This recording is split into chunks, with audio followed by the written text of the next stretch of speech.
manufacturing. I'll do that just in a moment. I wanted to first, though, begin by updating all of you on the numbers of and trend lines related to COVID-19.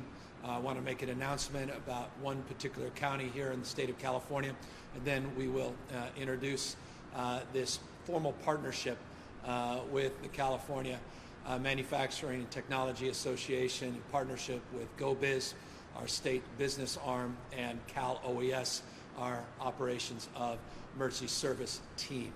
But first, let me just begin with the top line, and that is the total number of new positive cases here in the state of California over the last 24 hours.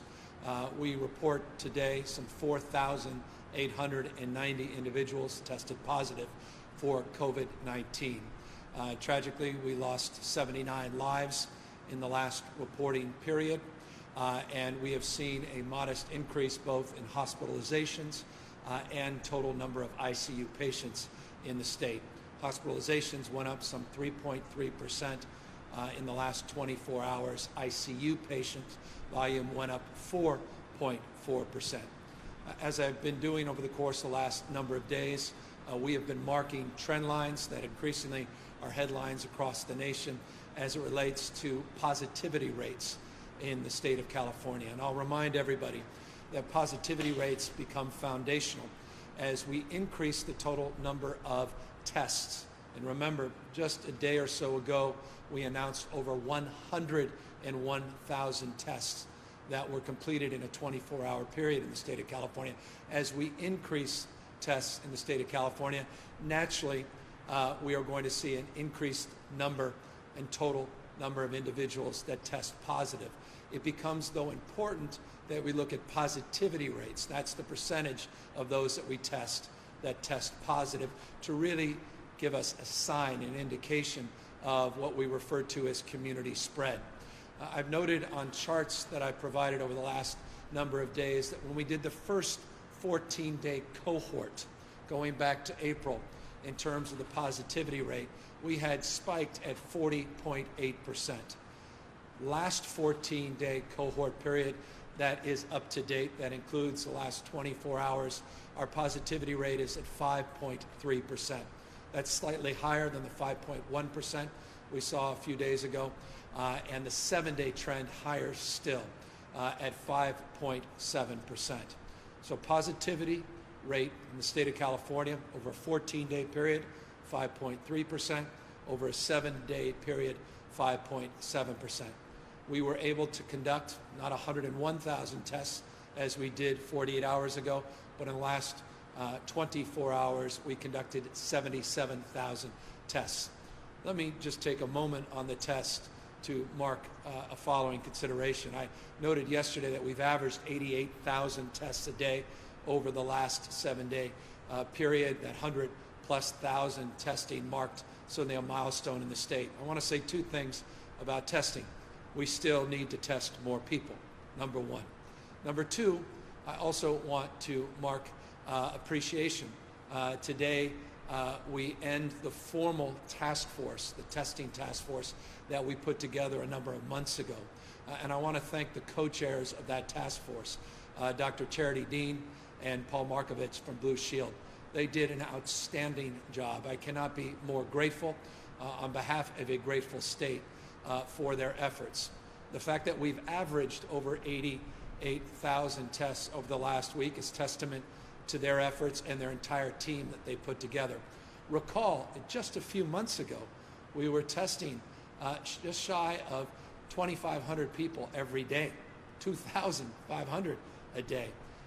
Their efforts, they were able to achieve milestones that we set out at 15,000 a day, 25,000 a day, a goal of 60,000 a day, a stretch goal of 80,000, and here we are with their efforts demonstrably advanced. And I want to just again congratulate them on a job well done and thank them for volunteering to take that role and that responsibility. We'll be reconstituting that task force now with a different frame of focus and a different energy in terms of now looking to more target our testing, what some would refer to perhaps lazily as smart testing or just more targeted testing at communities that have been underserved, under-resourced. And so the next iteration of our testing, we still want to see the volume, but it's not just the volume we want to see. We want to see a specificity of testing and a sophistication of the type and target of the testing. And so we'll be making more announcements in the next number of days and weeks related to those efforts. But I just, again, want to thank our co-chairs for their outstanding leadership. We've been monitoring, and I've made this point abundantly clear over the course of the last number of days, we've been monitoring all 58 counties in the state of California for community spread. We've been looking at the positivity rates. We've been looking at ICU volume. We've been looking at total number of hospitalizations, not just deaths, the most lagging of indicators as it relates to this pandemic. We've been doing so recognizing, and I can't again say this enough, that California is the size of 21 states combined. The size and scope and scale of California require a disciplined understanding that there are parts of this state that are very distinct and unique from other parts of this state. So when I begin these presentations, as I've done today, I talk in the aggregate. But again, none of us live in the aggregate.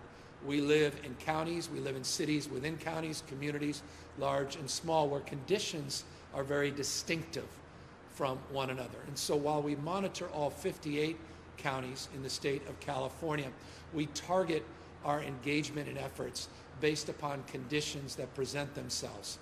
We talk in terms of these attestations. These are the guidelines that we put forth at a state level that must be met in order for counties to come forward with their health officials, their health directors, and their county representatives to attest that they have plans, protection plans, and containment plans for this virus. Those are point in time. As some of their attestations change based upon conditions, we offer technical assistance at the state level. We've done that now for 15 counties that are formally on what we refer to as our watch list, where we're providing more formal, more targeted support. By the way, that's not just for counties that have attested. I'll give you an example. Imperial County has never moved forward with an attestation because they recognize they couldn't meet the criteria the state of California has put forward. But nonetheless, we are engaging them with technical assistance. They're one of 15 counties that we're actively working to address considerations, concerns, trends within their various counties. As it relates to Imperial County, we've made it abundantly clear over the course of many, many weeks, arguably over the course of many, many months, that Imperial County's conditions required a unique set of support and counsel. And as a consequence, we have made it clear over the course of many months now that we've been sending additional resources down into Imperial County. Imperial County is unique in this respect. We have now had over 500 individuals transferred out of the hospital system in Imperial County just over the last 5 weeks. We've averaged anywhere on a low of 15, but more, about 17 individuals every single day that we're transferring out of their system, decompressing their system in the county, and then providing supports in surrounding counties. What has become crystal clear over the course of many months is these interventions, while they've been forceful and they have been helpful and certainly allowed for decompression of that hospital system, provided additional supports, that we are now in a position where we are working with county officials and advising them to pull back and once again reinstitute their stay-at-home orders. We have been working with county health officers and with their city administrator. And I just want to thank the county health officer, city administrator, members of their elected body for their stewardship and their support and their collaborative spirit over the course of many, many weeks, including the conversations that we had today with our key health officials. They are going to be convening their county supervisors and county leadership over the course of the next few days and making a determination to lead that effort at a local level.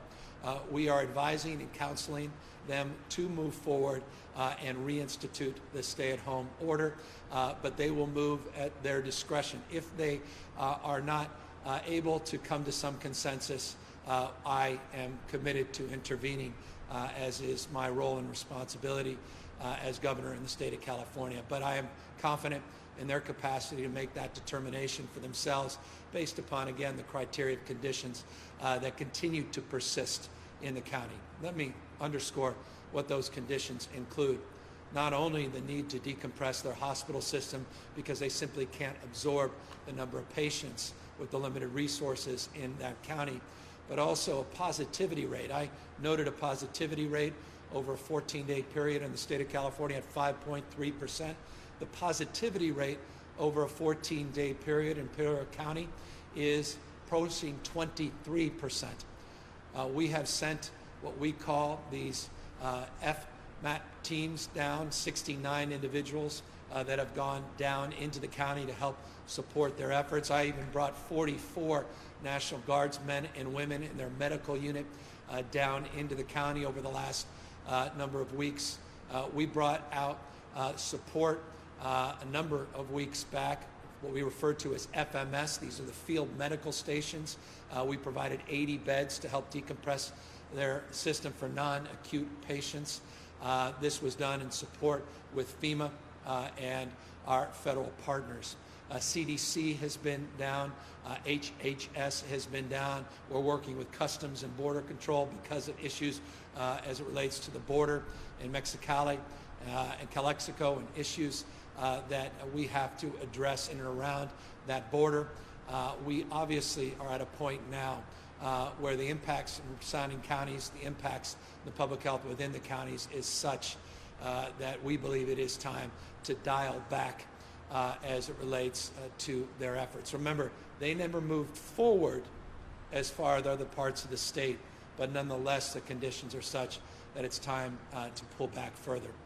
We have 2 OptumServe sites. You may recall the OptumServe is our partnership for testing sites that are in the community. We've also provided 1.1, almost 1.2 million, 1.151 to be exact, a million masks into a community that includes 180,000 population. 1.1 million masks we have distributed down into the county. Over 500,000 N95 masks, just shy, of 500,000 N95 masks. We have provided gowns, gloves, face shields, and the like. We are committed to providing more resources in real time to help support their efforts, as well as I recognize good enough never is. And we are finally in a position with these large contracts where now we've received just from one contract, BYD, 33 million N95 masks. We're in a much better place now to even be more supportive to our friends, our partners, and community in Imperial County. And so these are the efforts that we wanted to update you on today. We continue to press even more efforts. I want to just acknowledge Vice President Pence, who has reached out and to support those efforts in the county proper. I want to thank credible leadership, Bob Fenton and FEMA, and their partnerships and their stewardship and focus on the needs of this county.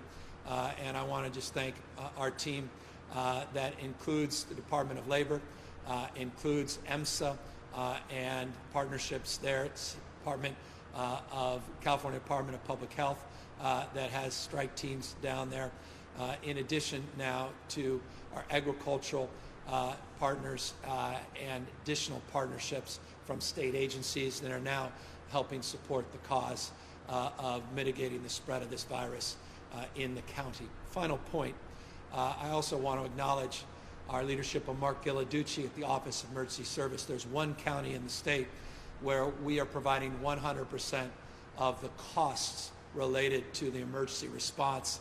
It's in this county where FEMA traditionally will pick up 75% of the cost, 25% of the costs are borne by the state and local government. There's no cost that we are assessing related to that partnership with FEMA in Imperial County. That partnership, we are absorbing those costs, we are absorbing as well. So look, we recognize the economic costs of what we are arguing for. We recognize the economic costs that COVID-19 has already impacted on the community, but we recognize now our responsibility to keep people healthy, keep people safe, and step up our efforts. So 15 counties overall that we're monitoring very, very closely. All 58, of course, that we have oversight and continue to monitor. Numbers, 4,890 positive tests, a little bit better than yesterday, a little bit better than that record number north of 7,000 a few days ago. But these trend lines over the last 7 days, over the last 14 days are disturbing, and that's why I cannot impress upon people more to wear these masks when they cannot practice physical distancing, to continue to be vigilant about the spread of this virus. We are entering into a weekend where so often it's the case, people let their guard down. Do not be one of those individuals. Continue to practice physical distancing, social distancing. If you are going to break with tradition, common sense, and you're going to invite your neighbors or friends or extended family members over against the advice and counsel of local health directives, wear a mask, practice physical distancing, express your appreciation, your friendship, and your willingness to reach out and connect with others in a way that keeps them safe and keeps you safe as well. That said, and I will repeat this message before I let you all go, unless you want to turn off this communication, which I appreciate. But first I want to ask Dr. Angel to come up and talk a little bit more about the 15 counties that we're monitoring, but particularly this one county in Southern California that needs particular attention. And then I'll get to why we are here at this wonderful warehouse facility in the first place, update you on a new partnership to help support California manufacturing and help support job creation in the state of California as well. Dr. Angel?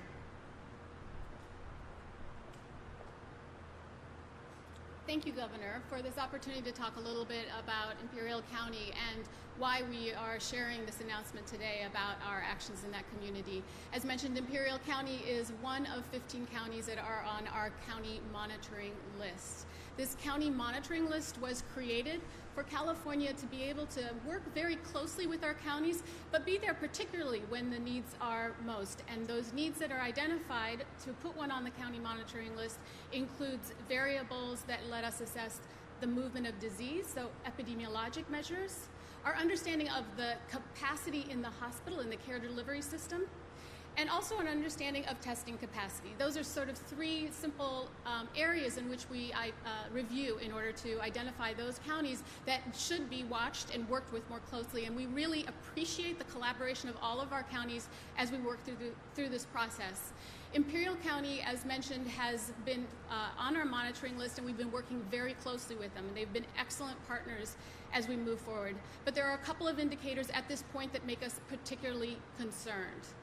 This includes their case rate over the past 7 days, which is 680. That's vastly above the 100 over the last 14 days that's required to get onto the monitoring list. That is part of the threshold, well above, and it has been maintained at that level. Additionally, the test positivity at 23% is particularly concerning as well.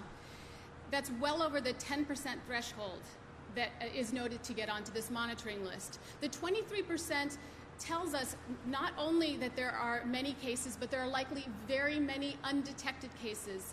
So that together, combined also with the conversations we have had with the counties, and most particularly our understanding of the impact that it's having on the care delivery system, has moved us to take this much more directed and focused effort with Imperial County at this time. So we're working very closely with county officials on this, and we will be working with them as we advise them to be stepping back moving back from where they currently are in terms of their movement through the stages in California, and looking at ways in which we can work much more effectively through on-the-ground attention and support also from many of our different agencies to help support that county moving back and addressing the really concerning increased rates and continuing increased rates that we're seeing in Imperial County at this time.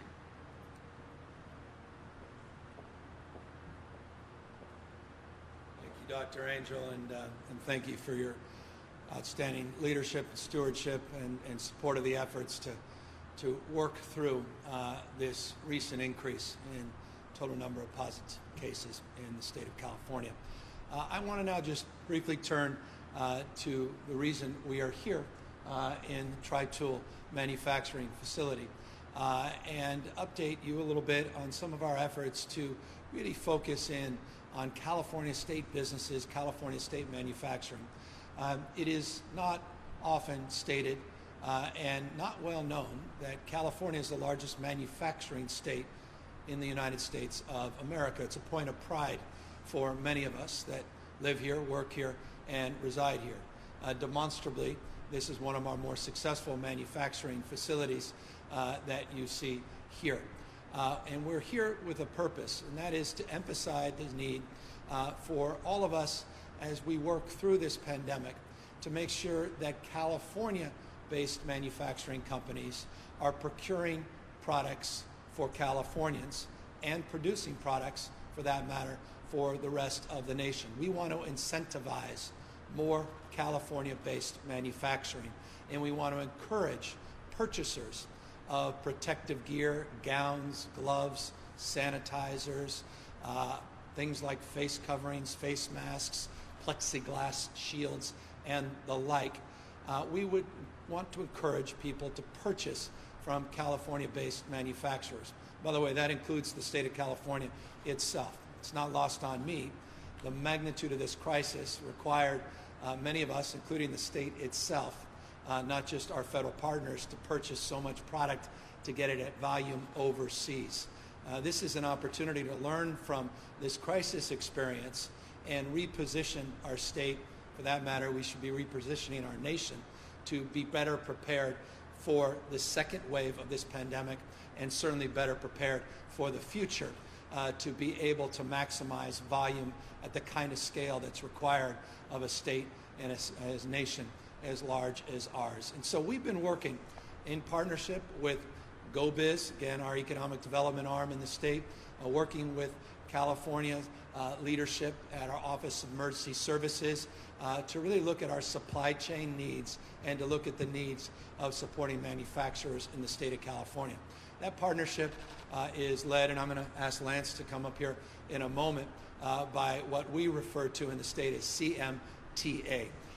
And they are the organization that is the champion for more California-based manufacturing. We've been in discussions for the last few months to talk about how we can be more supportive of California manufacturers, how we can encourage California manufacturers to retool their assembly lines potentially to help meet the needs of these critical products, particularly 8 specific products that are non-medical grade products that can help support our efforts in the state of California to keep people healthy and protect them as we work through this pandemic. I have been out, and some of you may have noticed, in some of these manufacturing facilities, Bloom Energy, a number of months ago down in Silicon Valley. They were helping us with repurposing and upgrading some of our ventilators that we had received from the federal government, some from our own cash in the state of California. Today, I'm very pleased that through this partnership with CMTA and a new online portal called safelymakingca.org, safelymakingca.org, that we now have an online portal where people can match their talents, their skills with their needs. This portal is special for a number of reasons. Not only have we vetted the manufacturers, now over 300 that are on this new platform, but we're also making available PPE at no cost to industry associations in this state. I want to repeat that. We are making PPE available, particularly face coverings and hand sanitizer for trade associations in this state so they can more safely reopen their facilities. Reason we're here at Tri-Tool is they're one of those facilities that has taken advantage, understandably taken advantage of the procurement of these resources so they can safely reopen this facility, reopen to 150 plus people that are working here today. And so we want to encourage people to go to this website, safelymakingca.org, avail themselves, as they say, as supplies last, to the free PPE, face coverings, and sanitizers, and also match up their needs to those that are being made available and those that have been vetted through this site. Let me give you some specific examples. One of the most well-known sunglass manufacturers in the world, Oakley, down in Irvine, California, they have retooled a portion of their facility and made available face coverings, face shields to be specific, as part of a product that they are now producing and making available to others. We have Align Manufacturing. That's another company, well known, Invisalign, that does a lot of 3D related printing related to dental needs. They are now retooling for ventilator needs, some of their manufacturing here in the state of California. Interstate Manufacturing, a nearby Sacramento-based company doing those plexiglass shields that are being made available that you see a lot of grocery stores and other outlets. Just three proof points, three examples of companies that are meeting this moment, that have really stepped up, retooled to be supportive, not just retooled to make a profit, but to really make a difference. And so we want them to make a difference and make a make product and or rather profit. And so we're hopeful that folks will take a look at this portal, take a look at this website, avail themselves to the work that Lance and his team have done. And with that, let me just ask Lance to talk more about that work more specifically and the kind of vetting that he's done and the kind of products and protocols that he's advanced to help support California-based manufacturers. Lance? Thank you very much, Governor Newsom, for the opportunity and your leadership during this crisis, the worst in a generation that California has faced. I want to thank the agencies that he mentioned at the beginning, because several months ago we got together and realized that if we didn't do something, the pandemic would get worse. So we sat down with the governor's office, GoBiz, the Office of Emergency Services, and the Department of Technology on the concept of establishing a marketplace for PPE so that we could reopen the economy. And here we are today announcing that. As the governor said, it's safelymakingca.org. We're very proud of the program. It's a marketplace that will link manufacturers with consumers. In order for us to make that effective and successful, we had industry partners that worked with us, including the California Restaurant Association, California Grocers Association, California Retailers Association, Western Growers, Agricultural Council of California, California Farm Bureau Federation, California League of Food Producers, and locally here, the Sacramento Metropolitan Chamber of Commerce. It's this collective effort through our trade associations that we're going to really make this project successful and effective. But behind the scenes, we've had partners like Autodesk and Intel that are dedicating their resources to make this work very well in the background. So when you're visiting that website, it's going to be through the good works that Autodesk and Intel have done. And I'd be remiss if I didn't thank the CMTA team to get us to this point. We are primarily an advocacy organization, but we've pivoted our own operations to make sure that we are able to launch something like this, which is a Californians for Californians initiative. So I'm very pleased with them. We are here at Tri-Tool, a great CMTA member. As the governor said, they're a recipient of some of the OES-provided PPE. It was just delivered yesterday, and they're using it now, so it's really great. And the governor also mentioned Interstate Plastics, which is just across town right now, making those shields so that restaurants and grocery stores can open up and serve Californians all together. We look forward to this being a successful regional program. That's the magic of it all. And for the coming months ahead, the program will adopt and adapt as necessary. But thank you, Governor, for the opportunity to do this and for helping us launch that very important initiative today.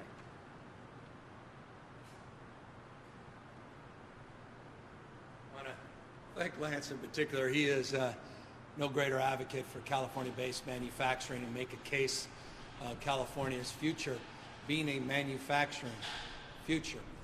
And I could not agree more. And I just want to thank him for his patience, not just his stewardship and leadership with this partnership as we put it together and as we've formed it. I also want to thank Chris and Joe and Pat and the team that allowed us here today for providing us this opportunity and being a proof point of being beneficiaries of some of the PPE that we are providing at no cost to manufacturers in the state.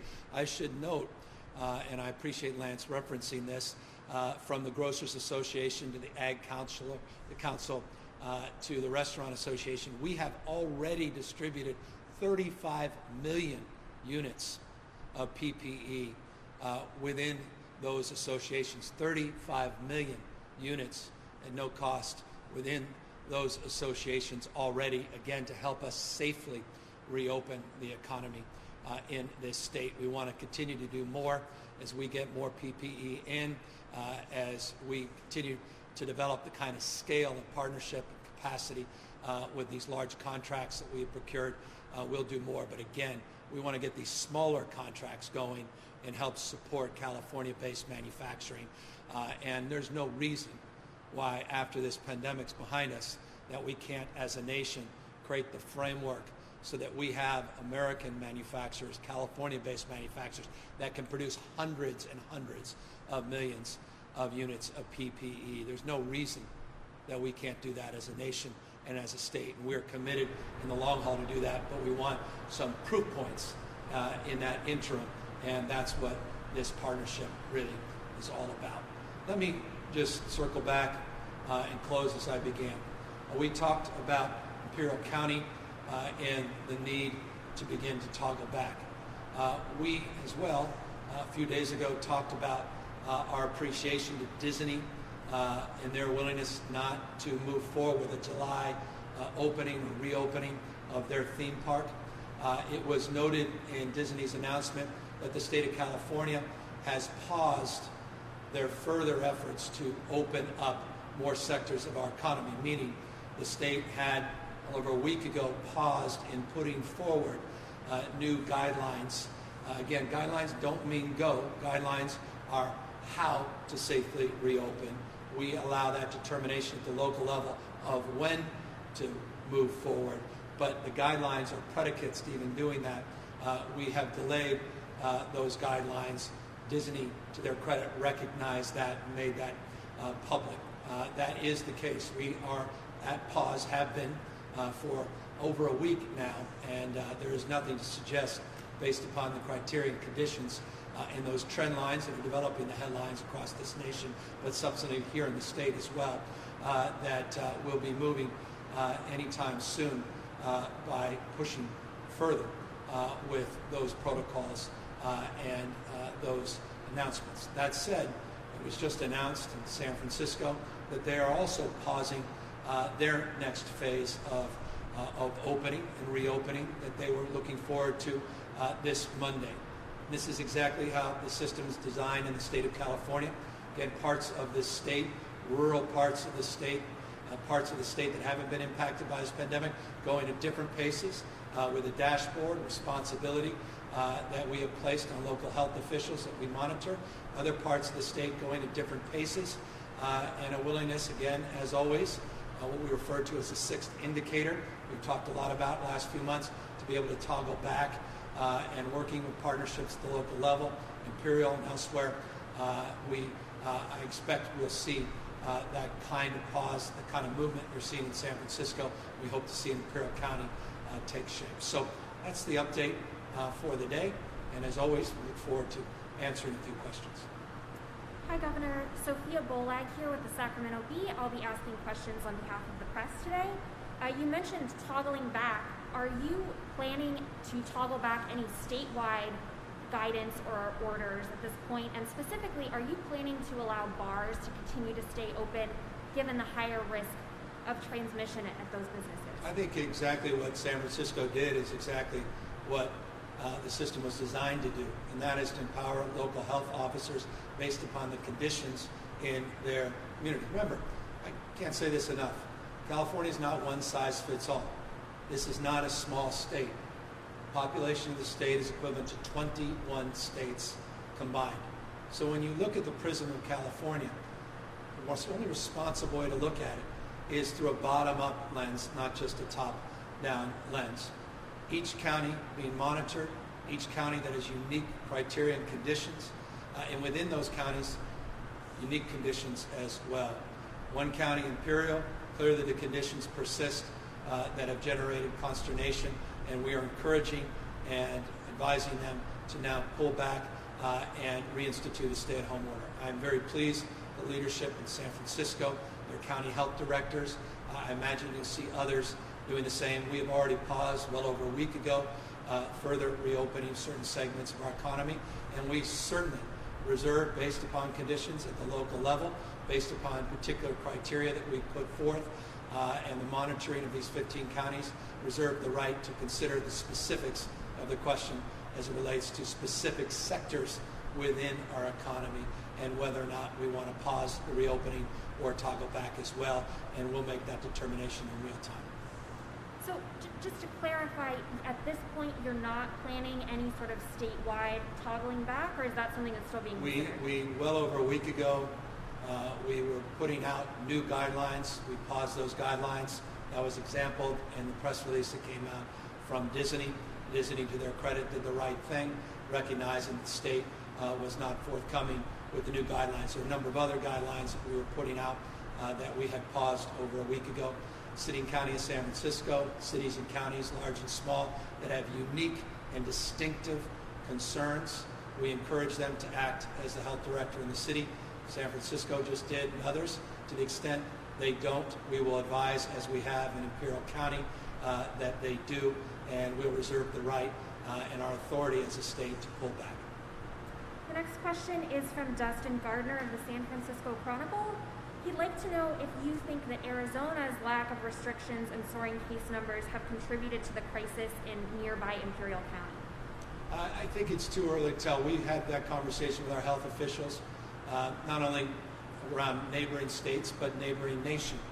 And that is quite literally, when I say literally, I mean quite literally being reviewed, has been for well over a week, where there's a deep dive in partnership with the CDC, where that is being determined with the kind of specificity that's required of their analysis, not just political punditry. So as soon as I get that study back from CDC to truly understand the specific indicators that have led and continue to persist in reflection of the numbers and the data coming out of that county, I'll be providing that to you. I was hoping to get that yesterday. We're hoping to get it as early as today. The next question is from Joe Reclogle of KPCC. The federal government is considering moving toward a strategy of pool testing, or testing groups of people together to expand the scope of testing with fewer resources. Is that something that California health officials are considering? Yeah, I made an announcement many weeks ago about this during our noon press conference. And this is something you've seen. I referenced it a few weeks back. You see this at blood banks. They do this. Basically, they pull blood, they put it into a larger sample, then you test the larger pooled sample. Cost of that is substantially lower than having an individual test. If that sample, pooled sample, comes back negative, you alert everybody that their tests have come back negative. If that sample comes back positive, obviously you have to alert everybody that they may have been that individual that emitted that blood to that pool, and everybody that is retested. So it's a way of leveraging your resources. It's a tried and true method that exists and persists for many years in our blood banks, and it's a protocol and process that Dr. Angel and her team are familiar with and are working at local level to advance. The next question is from Angela Hart of Kaiser Health News. She notes that counties say a lack of public health messaging is making their jobs even more difficult as you've given them more responsibility. You put out a quick video on COVID-19, but where is the state's broader public messaging campaign to help people cut through the confusing maze of shifting guidance and rules from mandated masks to universal testing? Well, we're very proud of the culturally competent messaging we put out. I announced on multiple occasions, and I believe Ms. Hart well aware of that, perhaps reported some of the culturally competent messaging we put out on contact tracing, I encourage people to look at the number of PSAs that we put out. We had a portal going back months where we had a number of people encouraging face coverings. With the mandate of face coverings we put out earlier this week, something I'm not aware that any other state's been able to do, and that's have every former governor that served in that state, that's living, that were together, Republicans, Democrats, Pete Wilson, Gray Davis, Governor Schwarzenegger, Governor Brown, put out a PSA on our mandatory face covering guidelines. We'll continue to put out more and more PSA, more and more efforts to reach out to diverse communities. We have a whole cohort of volunteers at the local level that are not just doing top-down broadcasts. Let us not forget, many people do not tune in to broadcast news or programs like this. They get their media very, very differently, and so we've tried to get into those devices in a more granular way. To the extent that we now want to do more, it is absolutely right to ask the question Ms. Hart has asked, that is, what more can we do to reinforce the message of staying at home if you're a senior or you have a pre-existing condition, to answer the call as it relates to contact tracers that may make a call to you to keep you healthy, keep you safe, and the community and the contacts you've had safe and healthy, and obviously to encourage physical distancing, social distancing, and to abide by our mask mandate.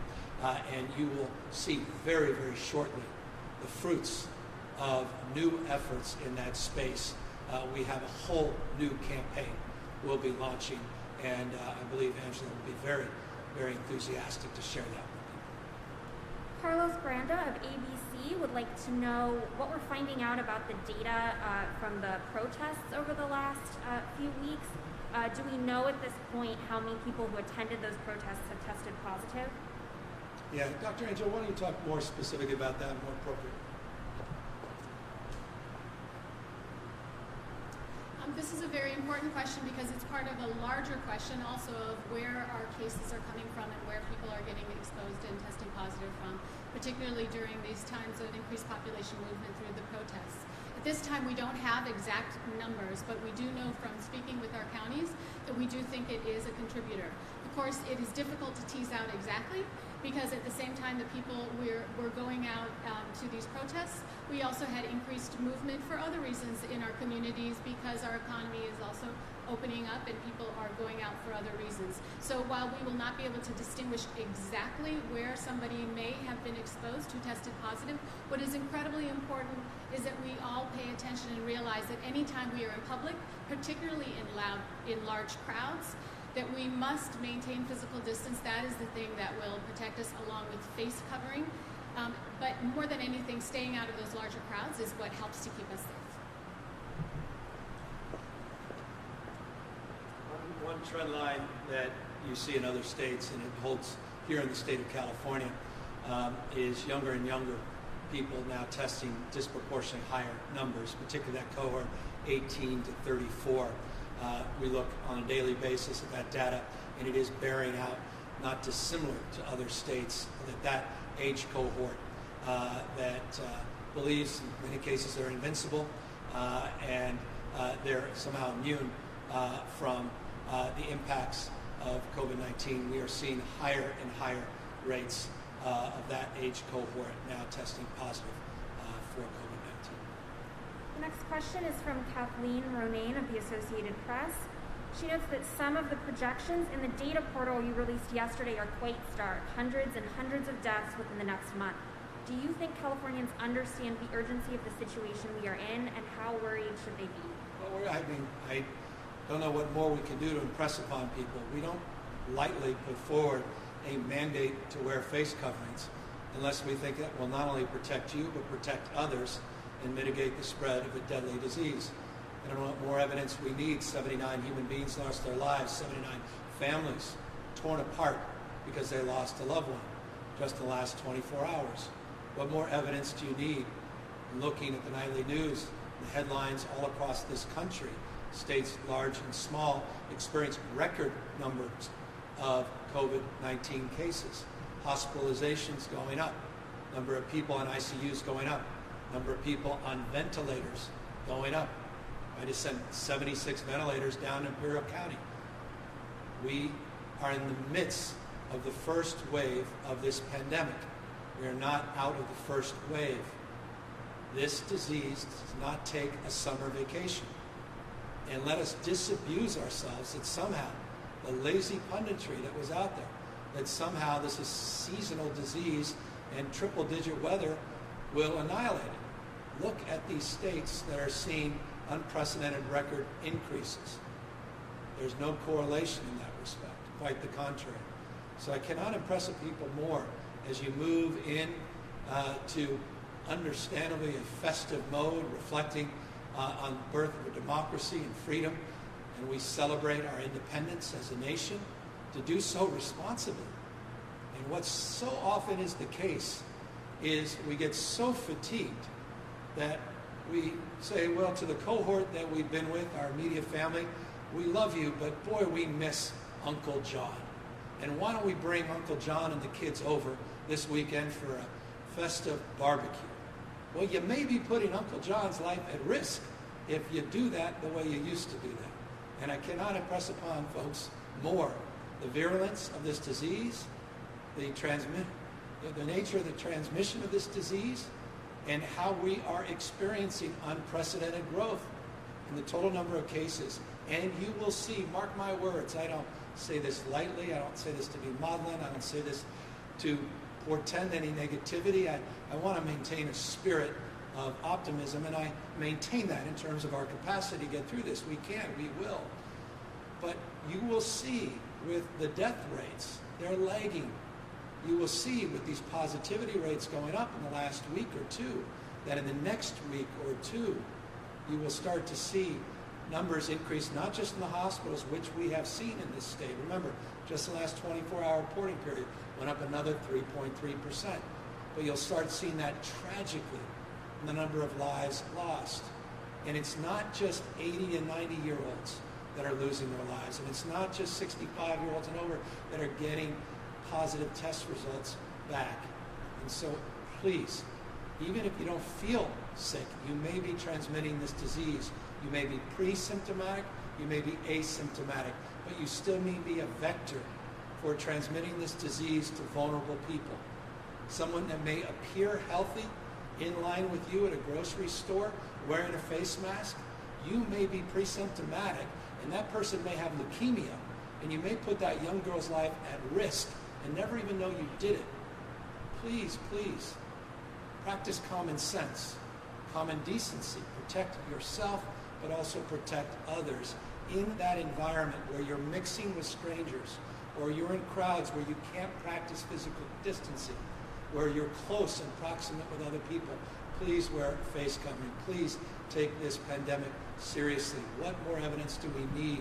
Turn on your nightly news and let us, again, recommit ourselves to your health and the health of our community, the state, the nation, the world collectively we're trying to build.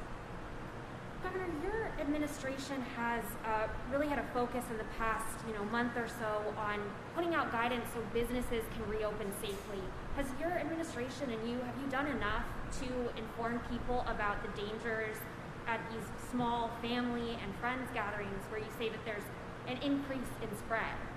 Well, I'm saying an increase of responsibility. I don't know that I could repeat what I just repeated enough, and I've repeated that on every opportunity, every occasion that I've been in public.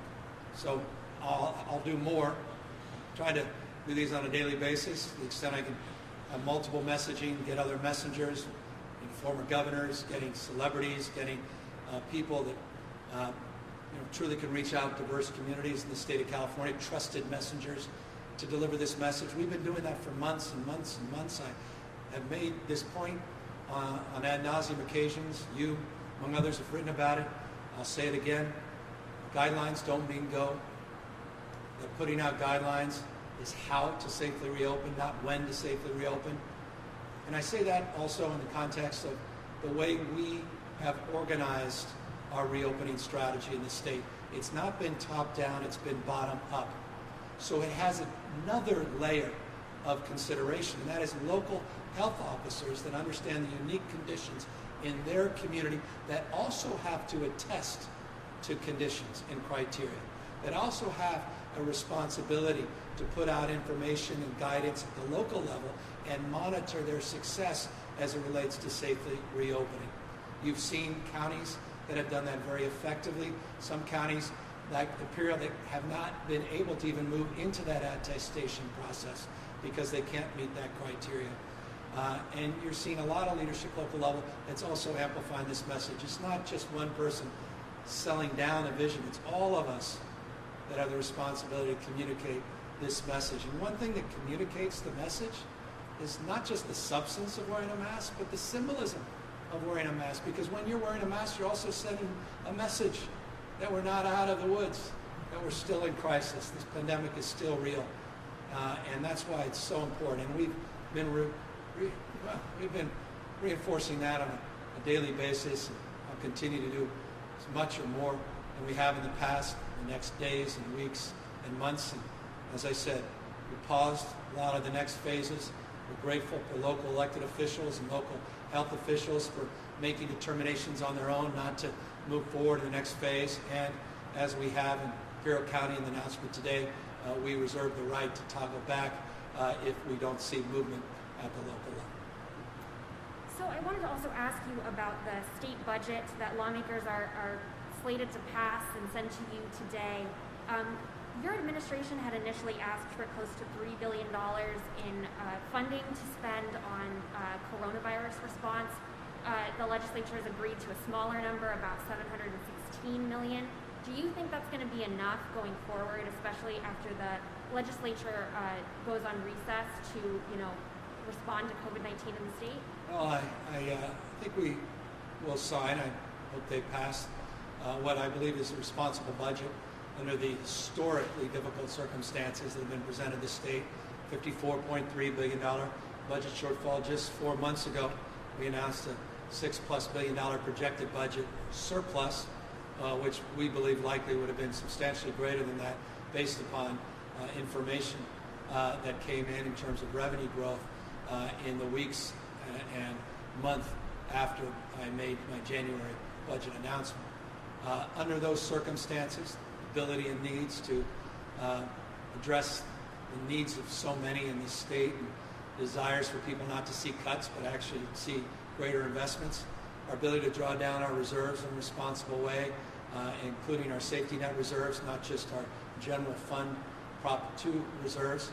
I believe we're in a position where those numbers will be adequate to the task.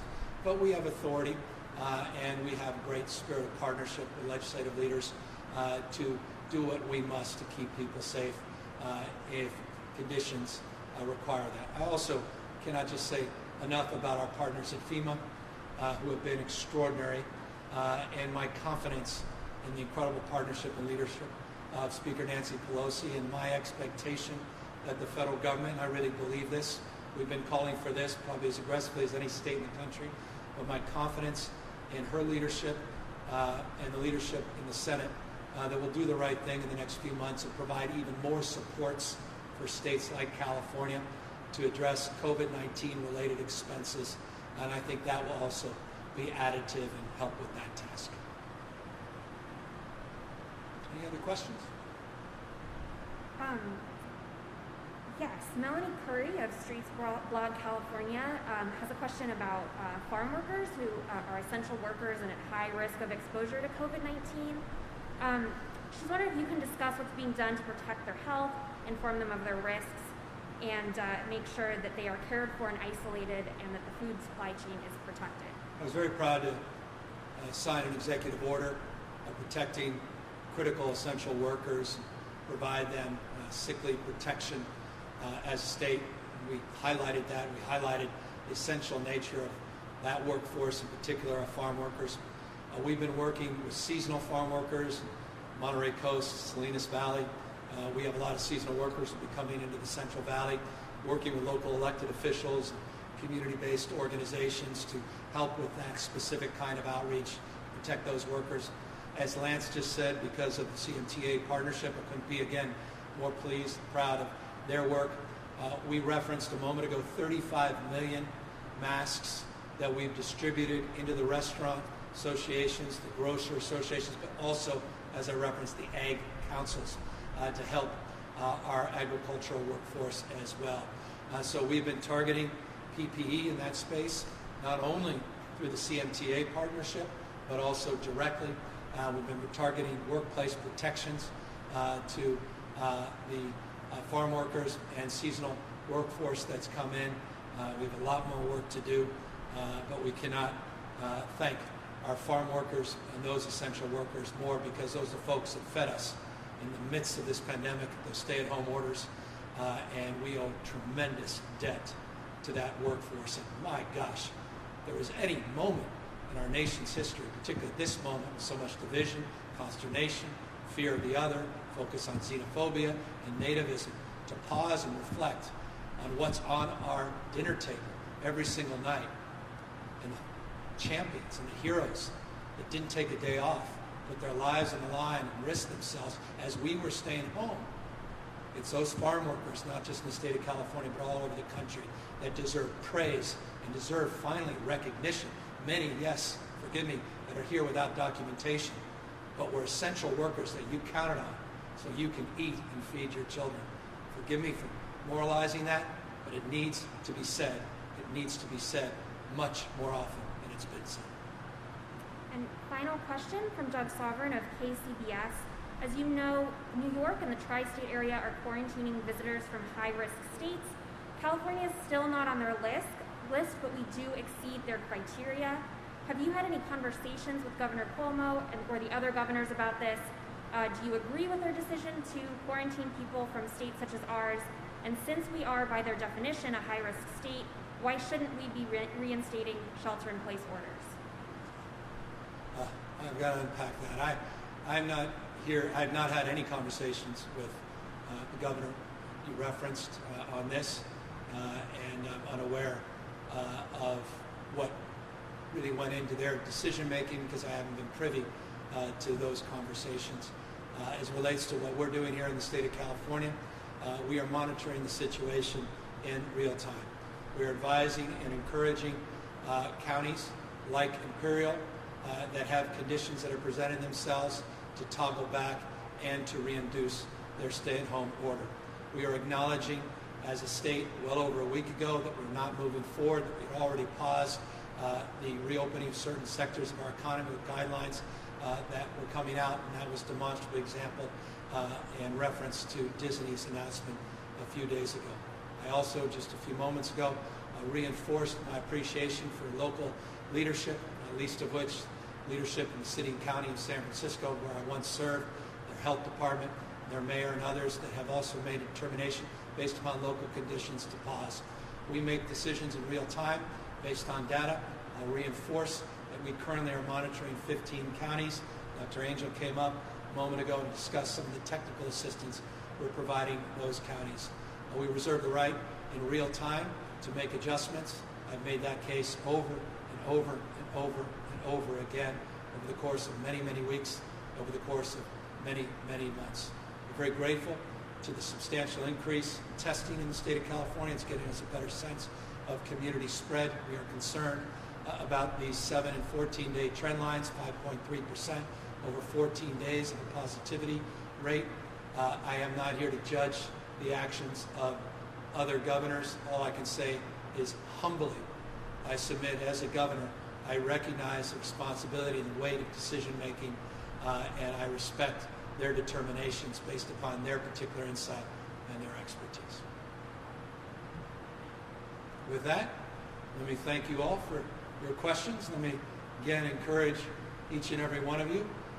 If I haven't been clear, let me reinforce with clarity and conviction: wear a face covering, wear a face mask, not only to protect yourself, but to protect others, and to send a message to people that think somehow we're out of this crisis, that we are not out of this crisis. We are still experiencing the first wave of this pandemic. Each county in the state of California is entrusted with deep responsibility and now more and more accountability. We've provided local decision making, but now we need to be accountable to that decision making, and we look forward to continue to monitor these 15 counties and work with county health officials to make sure that we're doing everything in our power, not just locally, regionally, but at a state level, keep people healthy and keep people safe. We look forward to the determination in Imperial County, and we look forward to the partnerships we're forming throughout the state of California, including the CMTA and the partnership we came here to announce today. We thank Lance for his leadership, and we thank Scott, Chris, Pat, and others that invited us here, TriTool, and now I'm looking forward to having a tour of this remarkable California manufacturer. Have a good weekend, everybody. Stay safe. Wear a mask.